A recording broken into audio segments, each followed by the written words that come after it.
नमस्कार दोस्तों, स्वागत है आप सभी का RS के जॉब नरेटिव चैनल में।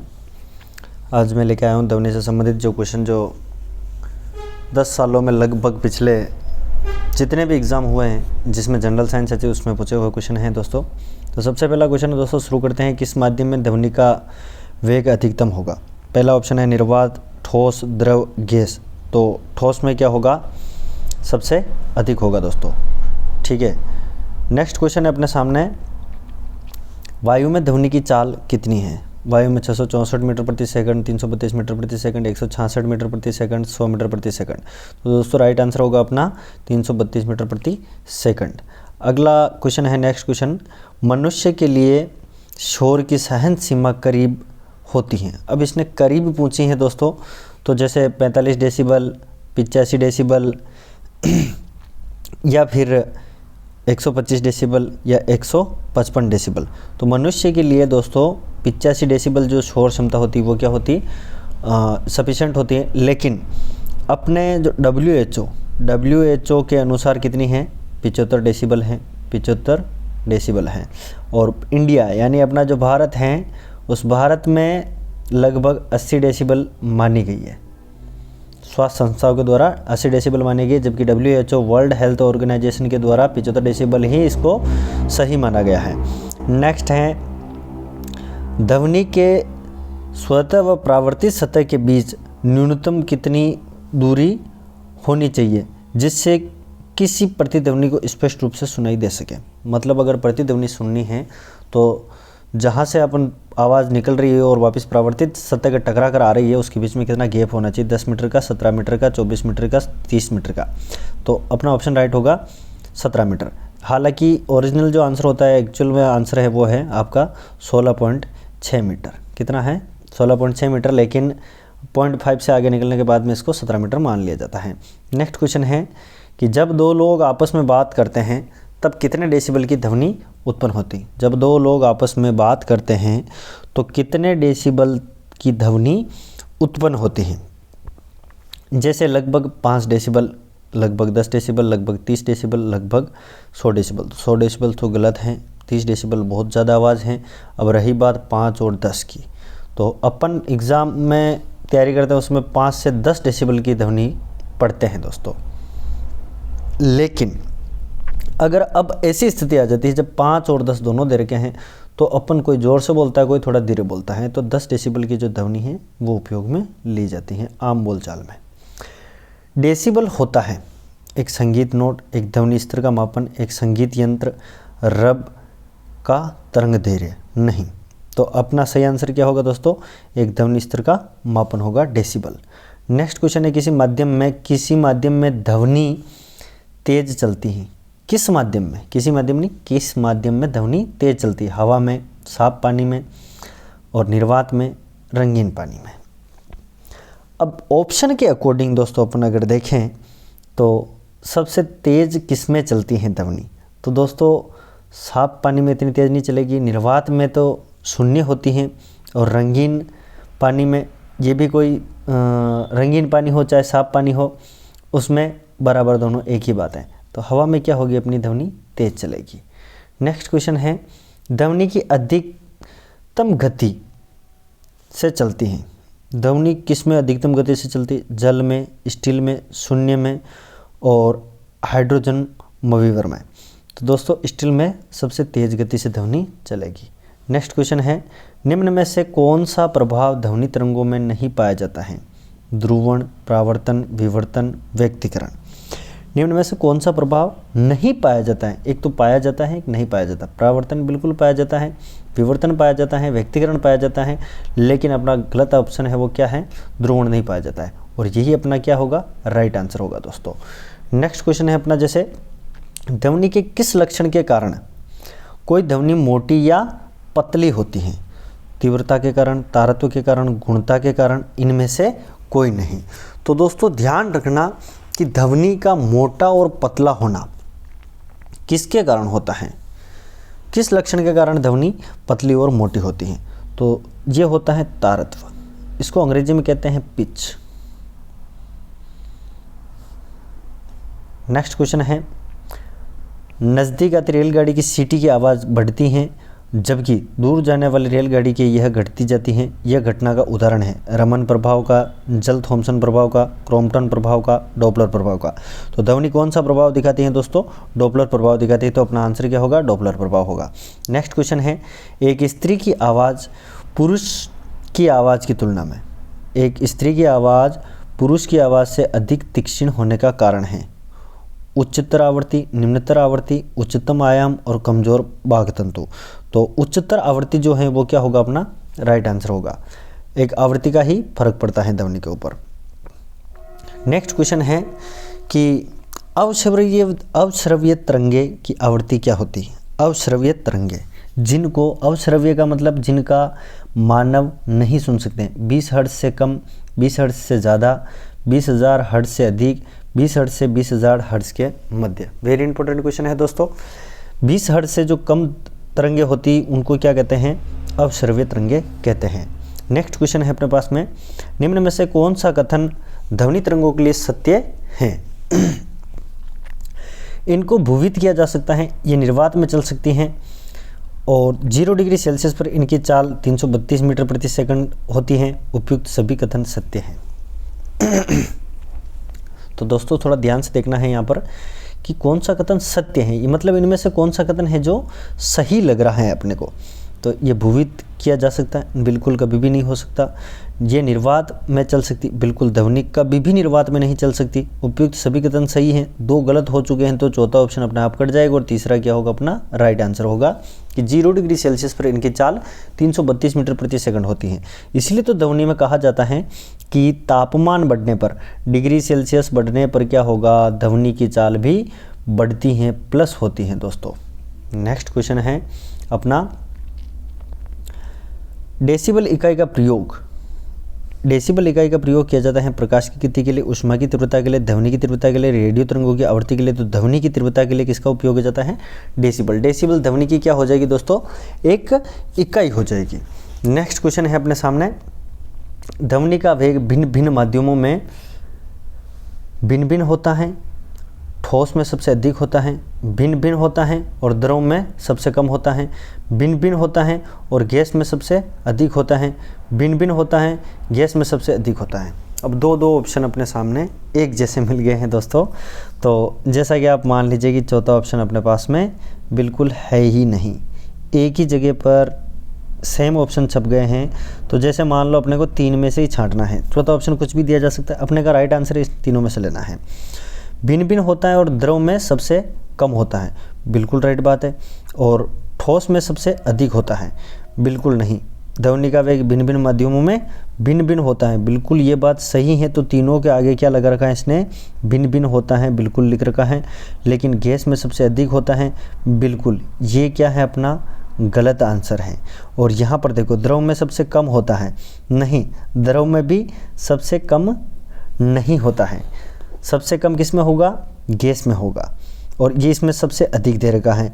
अब दे रखा है ठोस में सबसे अधिक होता है, तो अपना राइट आंसर क्या होगा? ठोस में सबसे अधिक होता है। इसको इस तरीके से काट सकते हैं। नेक्स्ट क्वेश्चन है अपना, निम्न में से किसके द्वारा सबसे अधिक ध्वनि प्रदूषण किया जा सकता है या ध्वनि प्रदूषण होता है? सबसे अधिक ध्वनि प्रदूषण, मोटर गाड़ी, रेलवे इंजन, पॉप म्यूजिक, हवाई जहाज़ का उड़ान भरना। दोस्तों अपने पास में 4 ऑप्शन हैं और निम्न में से कहा है इसने कि सबसे अधिक ध्वनि प्रदूषण कौन करेगा। तो सबसे अधिक ध्वनि प्रदूषण कौन करेगा? हवाई जहाज़ कान फाड़ते हुए उड़ता है और कानों में बड़ी ही तीखी आवाज़ आती है। तो अपना राइट आंसर क्या होगा? हवाई जहाज़ की उड़ान भरना सबसे अधिक प्रदूषण का सूचक है, सबसे अधिक प्रदूषण करता है। नेक्स्ट क्वेश्चन है, पुरुषों की अपेक्षा महिलाओं की आवाज़ अधिक तीक्ष्ण होती है क्योंकि महिलाओं की आवाज़ का आयाम कम होता है, आयाम अधिक होता है, तारत्व कम होता है, तारत्व अधिक होता है। अब अपने पास में ऐसा क्वेश्चन है दोस्तों जिसको मतलब काटना बड़ा ही मुश्किल है। जैसे कि ये कह रहा है कि आयाम कम होता है, आयाम अधिक होता है। बिल्कुल सही बात ये भी है कि आयाम अधिक होता है, लेकिन इस ऑप्शन के साथ में चौथा ऑप्शन इसने ये दे दिया है कि तारत्व अधिक होता है। तो ये कितने प्रतिशत सही है? 80% सही है। अपन क्या मान सकते हैं, ये 80% सही है, लेकिन 100% इस 80% के सामने 100% सही कौन सा है, अपना चौथा ऑप्शन है। तो आपका राइट आंसर क्या होगा, तारत्व अधिक होता है, आयाम भी अधिक होता है, बिल्कुल 100% सही बात है, लेकिन इस 100% के सामने ये 80% ही है।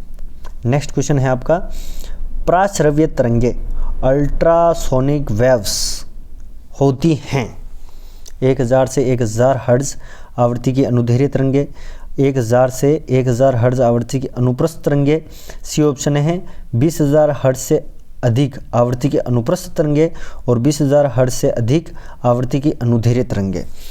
तो दोस्तों आपने क्वेश्चन तो बिल्कुल सरल लग रहा है अपने को, लेकिन अपने पास में ऑप्शन राइट होने के चांसेस हैं, एक तो तीसरा, एक है चौथा। 10,000 तो अपन ने कभी भी पढ़ा ही नहीं है, कभी भी। जैसे अपना क्वेश्चन नंबर था 19, तो पहला ऑप्शन भी गलत है, दूसरा भी गलत है, तीसरा जो ऑप्शन है अपने पास में 20,000 हर्ट्ज से अधिक आवृत्ति की अनुप्रस्थ तरंगे, आपकी ध्वनि तरंगे हैं वो कभी भी अनुप्रस्थ नहीं होगी। आपकी अनुप्रस्थ तरंगे कौन सी हैं, LIGHT, लाइट यानी प्रकाश। प्रकाश तरंगे है वो कौन सी हैं, आपकी अनुप्रस्थ तरंगे हैं, लेकिन ध्वनि तरंगे कौन सी हैं, अनुदैर्घ्य तरंगे हैं। तो अपना राइट आंसर क्या होगा, डी नंबर। नेक्स्ट क्वेश्चन है, गूंजहीन होल का अनुकरण काल होता है। अनुकरण का मतलब है कि ध्वनि वहाँ पर कितनी देर रुकती है, तो इसका 0 सेकंड काल होगा हमेशा। गूंजहीन, जहाँ पर गूंज नहीं रही है ध्वनि, जैसे मैं बोल रहा हूँ तो मेरी आवाज़ गूंज नहीं रही है, मैं सामान्य बात कर रहा हूँ, तो इसीलिए इसका प्रभाव है वो कब तक रहता है, 0 सेकंड तक रहता है। नेक्स्ट क्वेश्चन है, किसी ध्वनि स्रोत की आवृत्ति में होने वाले उतार चढ़ाव को कहते हैं रमन प्रभाव, डॉपलर प्रभाव, क्रम्पटन प्रभाव, प्रकाश विद्युतीय प्रभाव। तो डॉपलर प्रभाव, ध्वनि कौन सा प्रभाव दिखाती है, हमेशा डॉपलर प्रभाव दर्शाती है। नेक्स्ट क्वेश्चन है, डॉपलर प्रभाव संबंधित हैं ध्वनि से, जनसंख्या से, मनोविज्ञान से, मृदा से। सिंपल सा क्वेश्चन है, तो किससे होगा, ध्वनि से है। नेक्स्ट क्वेश्चन है अपना, लगभग 20 डिग्री सेल्सियस तापक्रम पर किसी माध्यम में ध्वनि की गति अधिकतम होगी। हवा में, नेक्स्ट है हवा में, ग्रेनाइट में, या फिर पानी में, या लोहा में। तो दोस्तों ध्यान रखना कि ध्वनि का हमेशा क्रम होता है, सबसे पहला है ठोस, फिर इससे छोटा कौन है, द्रव, फिर इससे छोटा कौन है, गैस। गैस है आपकी वायु, ग्रेनाइट ठोस है, पानी द्रव है, और ठोस कौन सा है, ग्रेनाइट आपका लोहा है। तो 20 डिग्री लोहे को गर्म करने पर वो अधिक बजेगा, इसलिए ध्यान रखना लोहे में क्या होगी, सबसे अधिक होगी। नेक्स्ट क्वेश्चन है अपने पास सामने, निम्नलिखित में से किस प्रकार की तरंग का प्रयोग रात्रि दृष्टि उपकरण में किया जाता है। रेडियो तरंग का, सूक्ष्म तरंगों का, अवरक्त तरंगों का, इनमें से कोई नहीं। तो अवरक्त तरंगे हैं, उनका उपयोग किसमें किया जाता है, रात्रि दृष्टि उपकरण के रूप में प्रयोग किया जाता है। नेक्स्ट क्वेश्चन है, प्रतिध्वनि का कारण है। बहुत ही अच्छा क्वेश्चन है। प्रतिध्वनि जो सुनाई देती है वो किसी के कारण सुनाई देती है, ध्वनि के प्रावर्तन के कारण, ध्वनि के अपवर्तन के कारण, ध्वनि के अवशोषण के कारण और ध्वनि की चाल के कारण। तो ध्वनि का जो प्रावर्तन है उस प्रावर्तन के कारण क्या कहलाता है, प्रतिध्वनि सुनाई देती है, या फिर ऐसा भी कहा जाता है ध्वनि का प्रावर्तन ही क्या कहलाता है, प्रतिध्वनि। नेक्स्ट क्वेश्चन है अपने सामने, जब ध्वनि तरंगें चलती हैं तो वो अपने साथ ले जाती हैं द्रव्यमान को, ध्वनि को, ऊर्जा को, विभवांतर को। आप जितना तेज बोलोगे उतनी अधिक से अधिक आपको ऊर्जा लगानी पड़ेगी, इसका मतलब ध्वनि अपने साथ क्या ले जाती हैं, ऊर्जा लेकर जाती हैं। इको साउंडिंग का प्रयोग किया जाता है। इको साउंडिंग का प्रयोग किसके लिए किया जाता है, ध्वनि में कंपन उत्पन्न करने के लिए, ध्वनि की आवृत्ति बढ़ाने के लिए, समुद्र की गहराई मापने के लिए, और उपयुक्त में से कोई नहीं। तो दोस्तों अपना राइट आंसर होगा वो क्या होगा, आपका राइट आंसर होगा इसमें समुद्र की गहराई मापने के लिए इको साउंडिंग का प्रयोग किया जाता है। एकॉस्टिक विज्ञान है, एकॉस्टिक विज्ञान जो है वो किससे संबंधित है, प्रकाश से संबंधित है, ध्वनि से संबंधित है, जलवायु से संबंधित है, धातु से संबंधित है। तो ध्वनि से संबंधित है। दोस्तों मैं सेशन लेके आया हूँ आपको पूरा ध्वनि के लिए, मतलब पिछले कई वर्षों में कम से कम 10 से 12 सालों में जितने भी क्वेश्चन पूछ रखे हैं उन सारे क्वेश्चन को लेके आया हूँ मैं केवल एक टॉपिक के ऊपर, ध्वनि के ऊपर। तो ध्यान रखना, अभी आपको यहाँ पर सिंपल सा लग रहा है कि एकॉस्टिक विज्ञान किससे संबंधित है, लेकिन आप 10 क्वेश्चन के बीच में इस क्वेश्चन को देखोगे, उस समय आप या तो जलवायु से करोगे या फिर बाद में प्रकाश से करोगे, लेकिन ध्वनि तक कोई नहीं पहुँचेगा, इसका ज़रूर ध्यान रखना। नेक्स्ट क्वेश्चन है आपका, पराश्रव्य तरंगें मनुष्य द्वारा सुनी जा सकती हैं, नहीं सुनी जा सकती, कभी कभी सुनी जा सकती हैं, इनमें से कोई नहीं। तो दोस्तों इतना सा ध्यान रखना आप लोग कि पराश्रव्य जो तरंगे हैं उनको कभी कभी सुना जा सकता है, इसका मतलब तो कभी भी सुना जा सकता है, मतलब उनको सुन नहीं सकते हैं, तो इसका मतलब ये तो अपना गलत आंसर होगा। नेक्स्ट, इनमें से कोई नहीं, बिल्कुल गलत होगा, या तो सुनी जा सकती है या फिर नहीं सुनी जा सकती हैं, इन दोनों में से क्या होगा अपना आंसर है। तो 50-50 में ध्यान रखना, पराश्रव्य तरंगें वो होती हैं जिनकी आवृत्ति 20,000 कितनी है, 20,000 हर्ट्ज से भी क्या होगी, ज़्यादा की होगी, जिनको अपन नहीं सुन सकते हैं।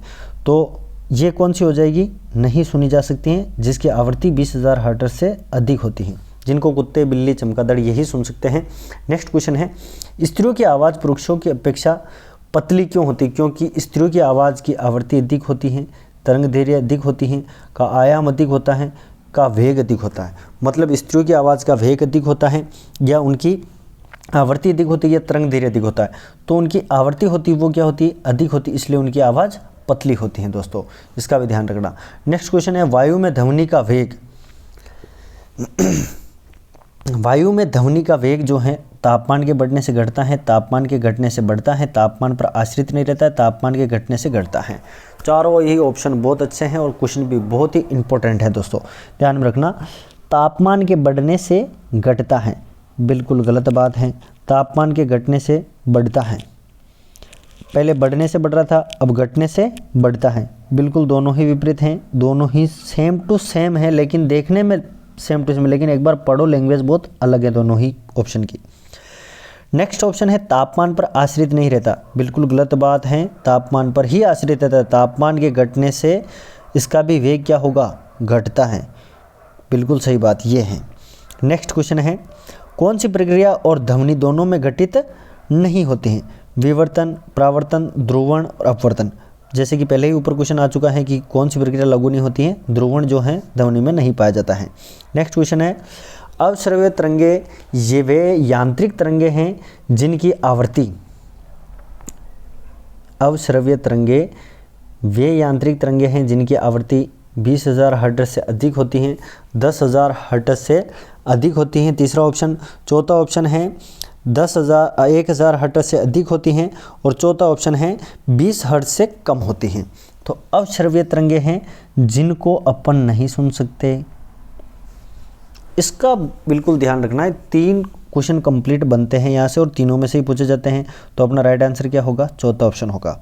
अब ध्यान रखना, एक तो है पराश्रव्य जो ऊपर आ चुका है, पराश्रव्य, पराश्रव्य जो तरंग है वो कितनी है, 20,000 हर्ट्ज से ऊपर की है, और एक है अवश्रव्य तरंग जो भी ये क्वेश्चन है, तो इसकी आवृत्ति कितनी होती है, 20 हर्ट्ज से कम।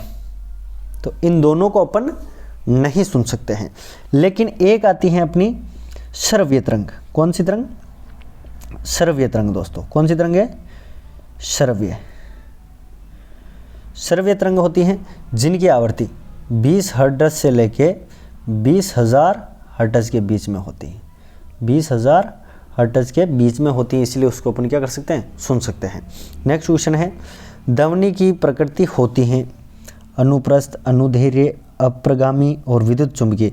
तो अनुदैर्घ्य वो क्या होगी, ध्वनि की प्रकृति होगी, अनुप्रस्थ किसकी होगी, प्रकाश की होगी, इसका ध्यान रखना। नेक्स्ट क्वेश्चन है, ध्वनि के वेग का मान सबसे कम है ठोस में, द्रव में, गैस में, पारा में। तो गैस में क्या होगा दोस्तों, सबसे कम होता है, मैंने ऊपर ही बताया था, ठोस, द्रव, गैस। कीड़े तथा हानि पहुंचाने वाले तत्वों को घर से दूर भगाने के लिए प्रयोग में लाया जाता है अल्ट्रासोनिक तरंगे, रेडियो तरंगे, इंफ्रारेड तरंगे, सोनिक तरंगे। तो अल्ट्रासोनिक जो तरंगे होती हैं उनको कीड़ों, इन जो तरंगे छोड़ने पर कीड़े और हानि पहुंचाने वाले जो कारक होते हैं वो दूर चले जाते हैं घर से। ऐसा बड़ी बिल्डिंगों के पास में किया जाता है ताकि बिल्डिंग में कोई दीमक ना लगे। बादलों की बिजली की चमक के काफ़ी समय बाद बादलों की गर्जन सुनाई देती है, इसका कारण है क्या है दोस्तों? क्वेश्चन क्या है, फिर से पढ़ लेता हूँ कि बादलों की बिजली की चमक के काफ़ी समय बाद बादलों की गर्जन सुनाई देती है, मतलब बादल गरज पहले चुके होते हैं और बिजली ही पहले चमक जाती है, लेकिन गर्जन उनकी बाद में सुनाई देती हैं, तो बादलों की ध्वनि तरंगों को रोक देता है? नहीं, ऐसा ध्वनि तरंगे बादलों की ध्वनि मतलब बादलों की जो ध्वनि है, ध्वनि को रोक नहीं सकते बादल। गर्जन बाद में उत्पन्न होती है? बिल्कुल नहीं, कभी भी गलत, कभी नहीं हो सकता। प्रकाश निर्वात में चल सकता है परंतु ध्वनि नहीं, प्रकाश की चाल ध्वनि की चाल में बहुत अधिक होता है। बिल्कुल सही ऑप्शन होगा अपना डी नंबर होगा, वो क्या होगा? राइट आंसर होगा। मतलब प्रकाश की चाल है वो क्या है? ज़्यादा है, प्लस हैं, लेकिन ध्वनि इससे थोड़ी कम है। नेक्स्ट क्वेश्चन है आपका, मेक अंकों का प्रयोग वेग के संबंध में किया जाता है? ध्वनि के, जलयान के, वायुयान के, अंतरिक्षयान के। तो मेक अंक जो होते हैं उनका प्रयोग किसके लिए किया जाता है? तो इसका प्रयोग किया जाता है दोस्तों वायुयान के लिए किया जाता है। मेक संख्या, मेक अंकों में जो गति निकाली जाती है वो किसकी निकाली जाती है? वायुयान की गति निकाली जाती है। निम्न में से कौन सा एक कथन सही नहीं है? बहुत ही अच्छा क्वेश्चन है दोस्तों। तापमान के बढ़ने पर वायु में ध्वनि का वेग बढ़ता है। दूसरा है, वायु में ध्वनि का वेग दाब पर निर्भर नहीं करता। आर्द्रता के बढ़ने पर वायु में ध्वनि का वेग कम हो जाता है। आयाम तथा आवृत्ति के परिवर्तन से वायु में ध्वनि वेग प्रभावित नहीं होता है। तो सबसे अच्छा ऑप्शन क्या है? आर्द्रता के बढ़ने से ध्वनि का वेग क्या होगा? घटता है हमेशा। और प्लस सी यानी डिग्री सेल्सियस बढ़ने पर यानी तापमान टेम्परेचर बढ़ने पर ध्वनि का वेग भी क्या होगा? प्लस होगा। आर्द्रता बढ़ने पर क्या होगा? हमेशा माइनस होगा दोस्तों, इसका ध्यान रखना। नेक्स्ट क्वेश्चन है, निर्वात में ध्वनि तरंगों का संचरण तीव्र होता है? नहीं होता है। पहले धीरे धीरे तब बाद में तीव्र होता है, पहले तीव्र बाद में धीरे होता है। तो निर्वात में ध्वनि तरंगे नहीं चल सकती हैं दोस्तों। प्रकाश चल सकता है, प्रकाश की चाल सर्वाधिक होती है, लेकिन ध्वनि की चाल बिल्कुल भी नहीं होती है। नेक्स्ट क्वेश्चन है, रडार की कार्यप्रणाली निम्नलिखित सिद्धांत पर आधारित होती है? रेडियो तरंगों का अपवर्तन, रेडियो तरंगों का परावर्तन, डॉपलर प्रभाव और रमण प्रभाव। तो रडार जो हैं उनकी जो कार्यप्रणाली होती है वो किसके होती है? रेडियो तरंगों का परावर्तन, हमेशा राइट आंसर ये होगा इसका। नेक्स्ट क्वेश्चन है अपना, पराश्रव्य तरंगों की आवृत्ति कितनी होती है? पराश्रव्य तरंगों की आवृत्ति जो हैं वो कितनी होती हैं? सबसे पहला है 20,000 हर्ट्ज से अधिक होती, 20,000 हर्ट्ज से अधिक होती हैं, और 20,000 हर्ट्ज से अधिक होती हैं, 20 हर्ट्ज से अधिक होती हैं। अब दोस्तों तीन ऑप्शन आपके सामने ये हैं, लेकिन तीनों ही इसने 20,000 हर्ट्ज दे दिया है।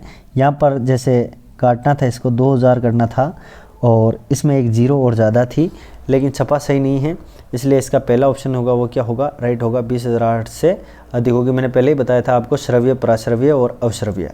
नेक्स्ट क्वेश्चन है, पारा में ध्वनि की चाल लगभग होगी 1450 मीटर प्रति सेकंड, 332 मीटर प्रति सेकंड और 330 मीटर प्रति सेकंड, उपरोक्त सभी। बिल्कुल, तो आपका पहला ऑप्शन होगा वो क्या होगा? राइट होगा। बिल्कुल जी हाँ, आपने सही सुना है कि पारा में 1450 मीटर प्रति सेकंड होता है। पारा ठोस होता है, ठोस की चौथी अवस्था है, और ध्वनि की चाल ठोस में अधिक होती है। सर हवा में 332 मीटर प्रति सेकंड होता है। बिल्कुल सही बात है, क्योंकि हवा क्या है? गैस है, जबकि पारा क्या है? ठोस है। तो ठोस में सबसे अधिक होगी, इसलिए ठोस पारा है तो पारा में सबसे अधिक होगी। स्पष्ट प्रतिध्वनि सुनने के लिए परावर्तक तल तथा ध्वनि स्रोत के बीच न्यूनतम दूरी होनी चाहिए।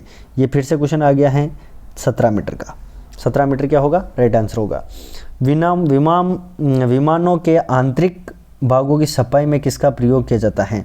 पराश्रव्य तरंग का, ऑक्जेलिक अम्ल का, अवश्रव्य तरंगों का और कार्बन डाइऑक्साइड का। तो दोस्तों विमान जो हैं उनमें किसका प्रयोग किया जाता है? पराश्रव्य तरंगों का प्रयोग किया जाता है उसकी सफाई करने के लिए। नेक्स्ट क्वेश्चन है, ध्वनि तरंगें नहीं चल सकती हैं जल में, वायु में, लोहे में, निर्यात में। ठीक है दोस्तों, तो यहाँ पर निर्यात नहीं है, यहाँ पर निर्वात है दोस्तों।